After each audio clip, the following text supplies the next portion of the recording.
বিসমিল্লাহির রহমানির রহিম। মাছাশি ভাই বন্ধুরা, আসসালামু আলাইকুম। দেশ এবং দেশের বাহির থেকে যে যেখান থেকে আমার এই ভিডিওটি দেখতে পাচ্ছেন, ভিডিওটি ভালো লাগলে একটি সাবস্ক্রাইব করে রাখবেন পরবর্তী নতুন ভিডিও দেখার জন্য। আজকে আমি আলোচনা করব অরিজিনাল গোল্ডেন কালার দেশি ট্যাংরা মাছের পোনা সম্পর্কে। যারা অরিজিনাল গোল্ডেন কালার দেশি ট্যাংরা মাছের পোনা কোথাও খুঁজে পাচ্ছেন না, আমাদের সাথে যোগাযোগ করতে পারেন। আমরা ভালো উন্নত মানের বড় ব্রড মাছ থেকে উৎপাদিত পোনাগুলো সারা বাংলাদেশে হোম ডেলিভারির মাধ্যমে বিক্রয় করে থাকি। আপনি চাইলে সরাসরি আমাদের হ্যাচারিতে এসে হ্যাচারি ভিজিট করে মাছ পছন্দ করে দাম দর পুড়িয়ে মাছের পোনা সংগ্রহ করতে পারবেন।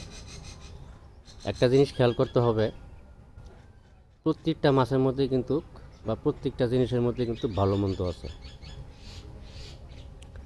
মাছের মধ্যেও হাইট কম বা বেশি আছে। একটা আছে বাইটটা জাতীয় মাছ, একটা আছে লম্বা জাতীয় মাছ।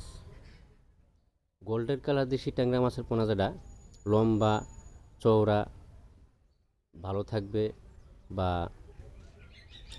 20টায় 25টায় কেজি আসবে, এই ধরনের মাছের পোনা সংগ্রহ করতে হবে। কালচারের সময় যদি 20টা 25টা কেজি আসে, এই ধরনের মাছের পোনা সংগ্রহ করতে হবে।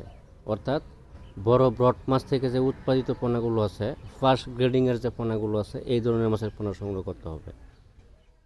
3 মাসের ভিতরে এই মাছের পোনাগুলো কালচার করার উপযুক্ত হয়ে যায়, বাজারে বেচার উপযুক্ত হয়ে যায়। আর যদি আপনি সর্বনিম্ন খারাপ মাছ সংগ্রহ করেন, তাহলে আপনার 8 মাস ও 10 মাসও আপনার 20টা 25টা কেজি আসবে না। গোল্ডেন কালার ট্যাংরা গ্রেডিং করে মাথাটা সংগ্রহ করতে হবে। আজকে এ পর্যন্তই। সকলে ভালো থাকবেন। আল্লাহ হাফেজ।